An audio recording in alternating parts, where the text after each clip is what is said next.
Matthew 7, 13 and 14. It says, "Enter through the narrow gate. For wide is the gate, and broad is the road that leads to destruction, and many enter through it. But small is the gate, and narrow the road that leads to life, and only a few find it." Today, I want to call us to action. I think the verses that Jesus spoke, that we are reflecting upon today, are a call to action of sorts. We're moving toward the end of his Sermon on the Mount in Matthew chapter 5 through 7. Matthew, those chapters that we've been looking at all the way back since January. Living the countercultural life has taken some time to really reflect upon what it looks like in our own lives. And today is a call to action of sorts. And I'd like to have this thought in your mind as we walk through these verses today. There's only one way to the God of the Bible. That's not necessarily what the culture tells you. That's not necessarily what you hear in advertisements, in the media out there, and on the internet and television. But today, keep this in mind, there is only one way to the God of the Bible. I was reflecting a lot upon these verses, primarily because there's only two of them, and you could really focus in on them, right? You can really dial in on two verses, sometimes better than you can on 10 or 11 or 12 of them at a time. And I was trying to think, how many of us have experience with sheep and gates and pens and all that kind of stuff? And why do I even mention that? Because Jesus declares that he is the gate. If you were to go over in John chapter 10, and you were to read verses 1 through 21, you would hear Jesus talking to the Pharisees, where he declares very forcefully, "I am the gate." And it's talking about a gate for a sheep pen. He is the shepherd. He is the gate for the sheep. And they go out and they come in and they go through Jesus. So when we read these verses, enter through the narrow gate, I want you first and foremost to be thinking of Jesus in your mind. Jesus is the gate. But then as I started to think about it, I was like, I wonder what other metaphor, other analogy we could use that would make that come alive for us a little bit differently today. And I started to think about several, right? I mean, Jesus could be the key to your car. Without that key, your car doesn't run, does it? Jesus could be the key to your house, right? You have one key or maybe two keys, but the bottom line is only one key fits the door to your house.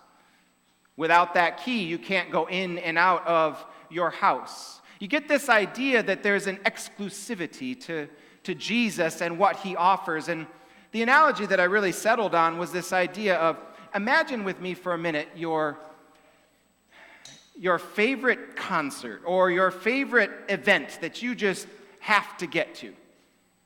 Think about what that might be. Is it an artist?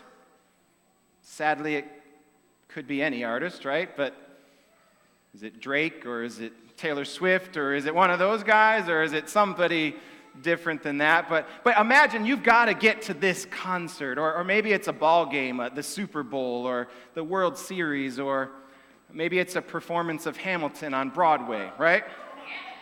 I got to catch somebody with all of these, right?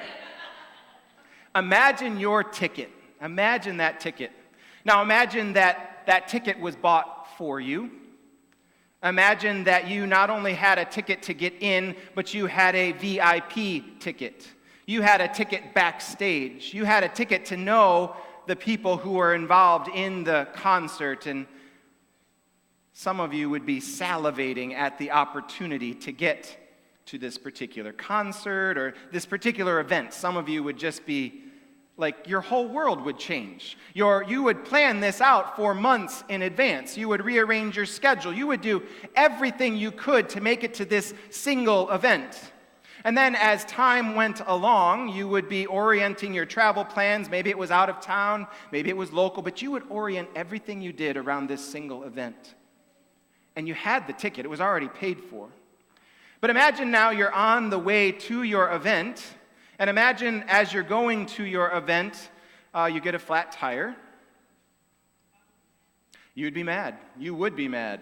You would absolutely be like, okay, let's get this thing fixed. You call AAA, whatever you got to do, you get that thing fixed. You might even rent a car because you're not going to miss this event. And you get back on your way, and somebody texts you, and you're like, I got a problem, and I need you to talk to me right now. And you're like, I got to go to this thing. And then you get there. You work through that situation, you get there, and you're trying to find parking, and there's no parking because the event's sold out, and you can't figure out how you're going to park your car and get to the event on time, and all these distractions, all this stuff that takes you away from your singular focus. It becomes a distraction, and you may very well miss your event. And some of them are not necessarily bad distractions. Some of them are good distractions, right? Sometimes maybe you're walking up to the event and you see an old friend, you know they're going to the thing, and you start talking and you get so engrossed in what you're doing, you fail to realize that everybody else has already gone into the event. You're standing outside, you're having this good old time talking to one another and sharing and catching up, and it's all of a sudden you've lost track of time and the opening act has already started. Tom Brady's thrown his first pass, whatever it is, right? I mean, you miss the event. And that's the picture I want to have in our heads as we walk through these two verses for just a few minutes. You've got a VIP ticket to the greatest event, the greatest experience, the greatest thing. Jesus calls it life. Now, it's not your everyday breathing life, right? Your everyday physical experience life in that sense. Yes, it includes that, but his picture of life is so much richer than just waking up every day and going to work and doing my thing and hanging out. And his picture of life has to do with an eternal perspective that he's brought to bear in our world today.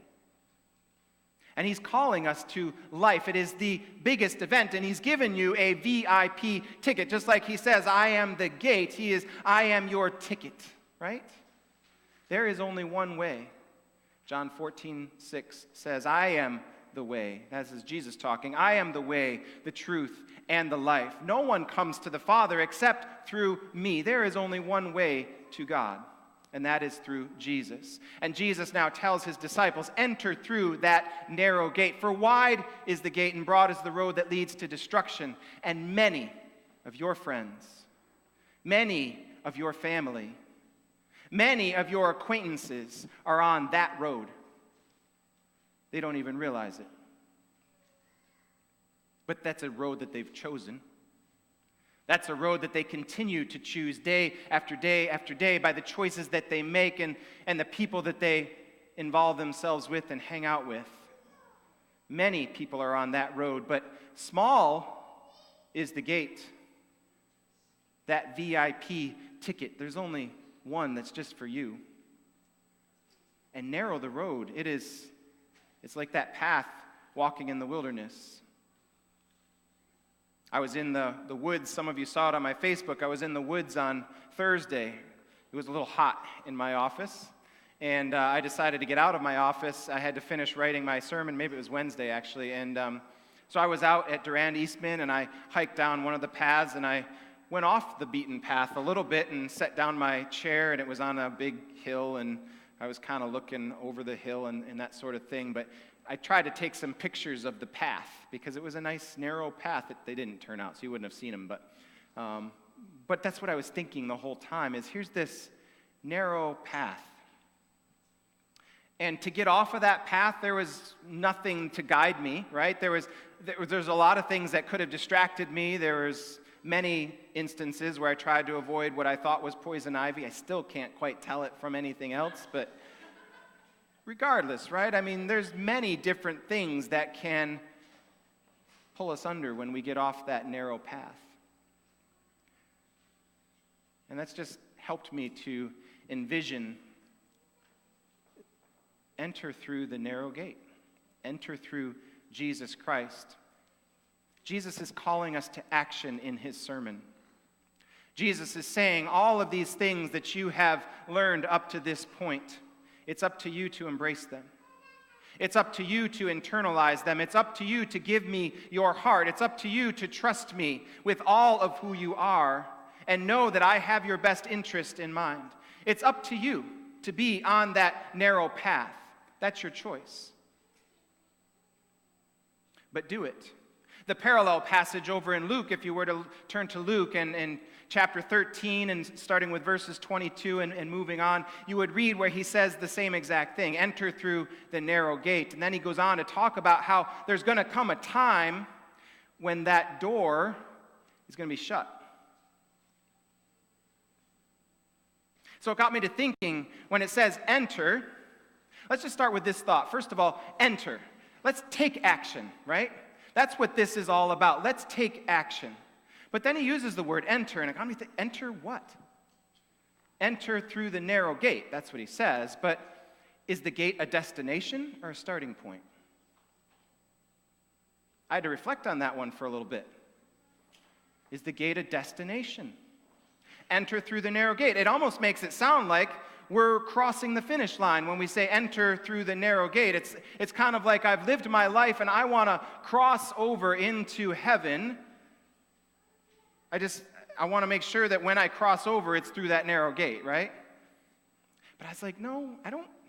Why would he preach this whole sermon on how to live here and now, how to love our enemies and how to reconcile and not live the adulterous life and all of those? Why would he do all of that here and now and then say, enter through the narrow gate? It's all about the end game. It's not. Enter through the narrow gate. That is like here and now. It's kind of like get yourselves on the path, that narrow path that leads to life. So it's kind of like when you go into somebody's yard and they have a gate kind of at their edge of their yard, and you open that gate and then you walk up to the front steps, right? When you open that gate, that's kind of the picture that I think we should have in our minds. We're opening the gate into a path that leads into life, but it's not necessarily the end game, it's the starting game. That's what the sermon is all about. God wants our hearts. Give him your heart. Enter now and let's get rolling. Enter through the narrow gate. Jesus and his teaching. And that's where you can read about what he talks about himself in John chapter 10. The gate for the sheep, where they can go out and they can come in. A couple of years ago, this idea of the ticket came back to my mind. I went to a concert, a Lecrae concert, with my daughter Kayla. It was over at the Auditorium Theater. I don't even remember where we got tickets. She might have bought them, but we went together, and that ticket, right? We're standing outside with all the crowd of people, and then they open the doors, right? And everybody has to go through the one or two doors that they open because they have to scan your ticket. But what happens when you get on the inside? Once you've scanned that ticket, we could go anywhere. We found a seat upstairs because that's where I would prefer to sit, so we went upstairs, but we could have sat on the main level, and then when I left my seat to go to the restroom, I didn't worry, I had my ticket.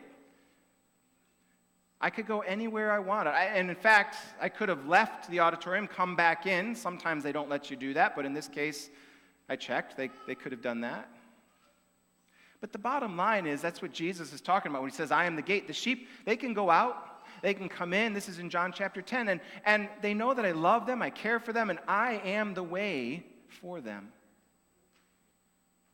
So take action. Enter through the narrow gate. Enter now, the beginning point, through Jesus and his teaching. Take hold of this Sermon on the Mount. The second one is, for wide is the gate and broad is the road. The second point, take this home. Don't get distracted. There are many things that are going to be distracting you all along the way. I read a statistic just this morning in one of my devotionals. Do you know that the average person, the New York Times reported this, the average person is subjected to, get this, 3,500, that's 3,500 ads of a personal desire nature throughout one day. Isn't that phenomenal?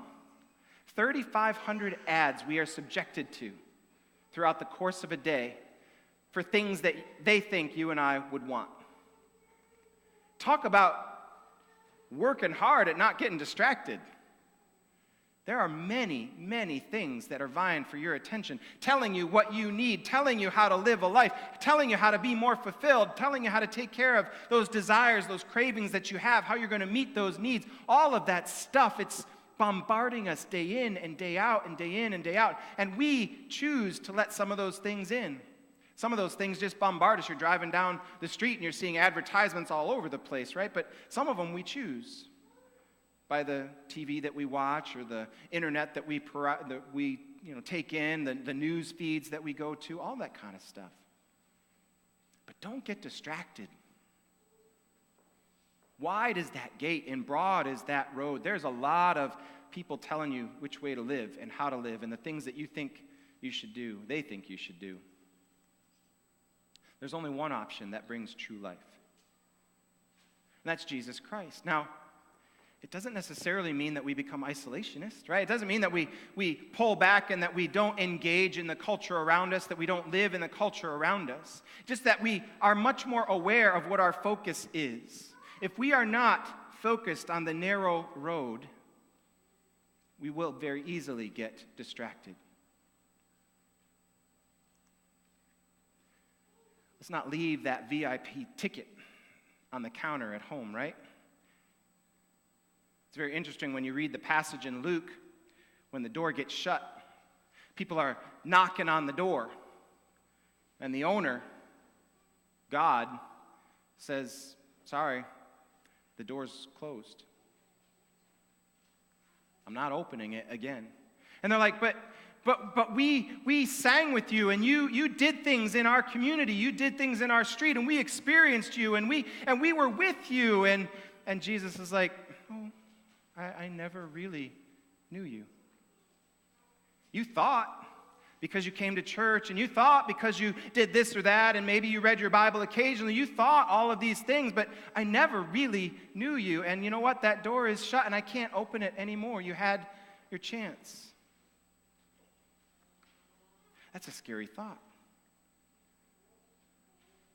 But a lot of us are getting distracted by all the things, and we're not even paying attention to the fact that the Jesus that we think we know isn't really we're not connected to him in the way that we need to be. We haven't really wrestled down all of those desires that we have in our minds and in our hearts. We haven't wrestled them and laid them at the altar. We haven't dealt with the things that are inside of us that are pulling us away because we think that the culture is telling us to go a certain way, and we want to be pulled in that direction. And no, Jesus says, I am the way, the truth, and the life. Trust me.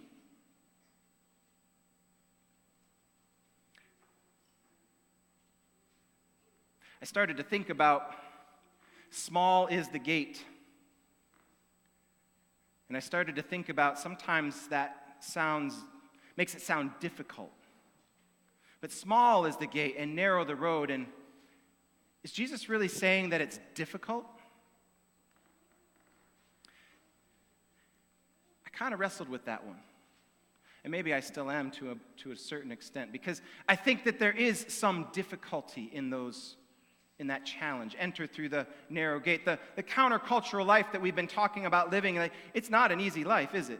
Some of the things that we've been asked to do, loving our enemies and watching our eyes and all of those, it's not an easy life to live. So in some ways it is a little bit difficult, but I think more than difficulty, which sometimes can make it sound exclusive, I think it really hinges. We go back to that verse, Matthew 6:33, but seek first his kingdom and his righteousness, and all those other things will be added unto you. It's an issue of focus. It's an issue of passion. It's an issue of purpose. Enter through the narrow gate is an issue of, what do I have my eyes set upon? What am I working towards? Because Jesus gave you the ticket. Jesus paid the price. Jesus is the gate. It's not like it's hard to get in. You have backstage passes. You have access. You just have to take hold of it. On the road, stay focused. Eliminate distractions. It's not an issue of difficulty, although you will encounter those things.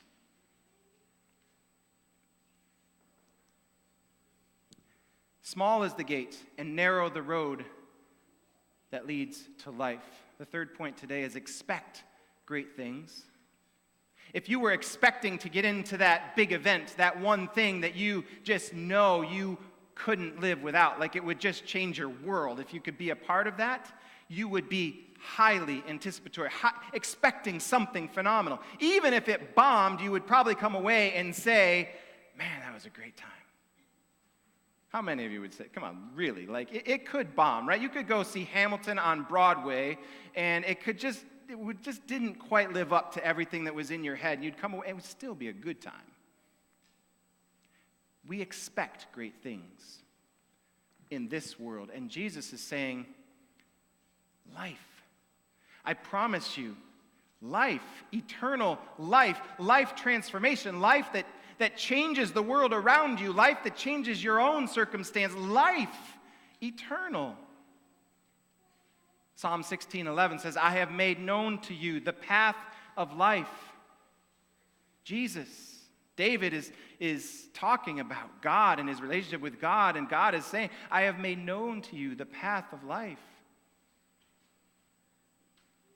It's a phenomenal set of verses. You can read all of Psalm 16.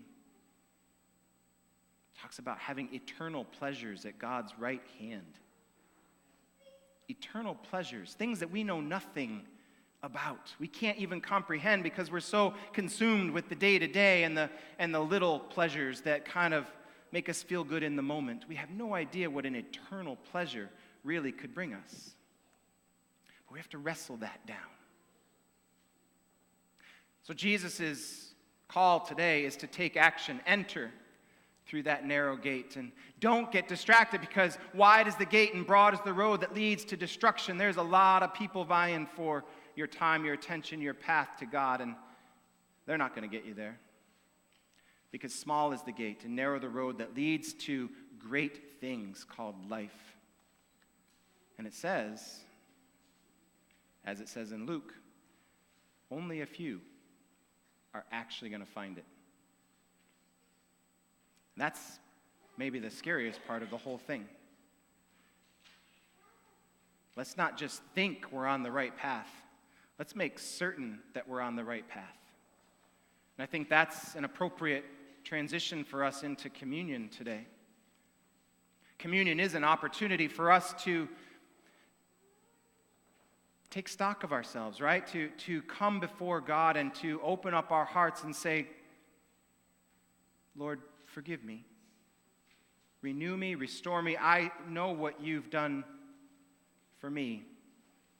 I'm coming back to you, and I'm laying it all before you. And sometimes we just need to reset, just like that, and that's what communion allows us to do. Jesus is your ticket. He's that narrow gate that leads to life, and that is where we want to spend the next few minutes as we prepare for communion. I'll invite the worship team to come up. They're going to play a reflective song for us. You don't have to sing along. You can if you know it. But it is an opportunity for you to take some time to reflect. There's maybe some things you want to write down on a card and give it in the offering basket for our prayer team to pray over. Maybe it's just a time to close your eyes and listen and let God speak to you. What's God saying to you right now? Can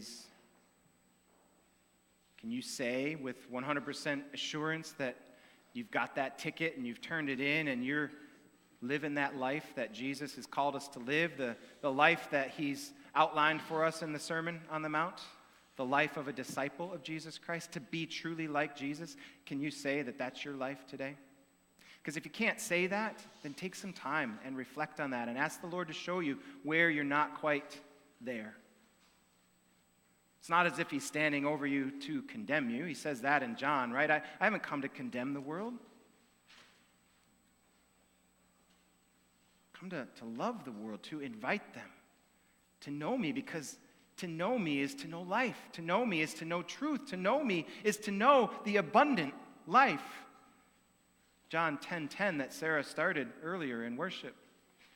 The thief comes to kill and destroy, right? But Jesus says, he goes on, I have come that they might have life and have it to the full, have it abundantly. That's what we're talking about. That's what Jesus has been talking about through this entire sermon. Give him your heart. Take some time and let's reflect together. And I'll come back and we'll pray together and then we will proceed into communion.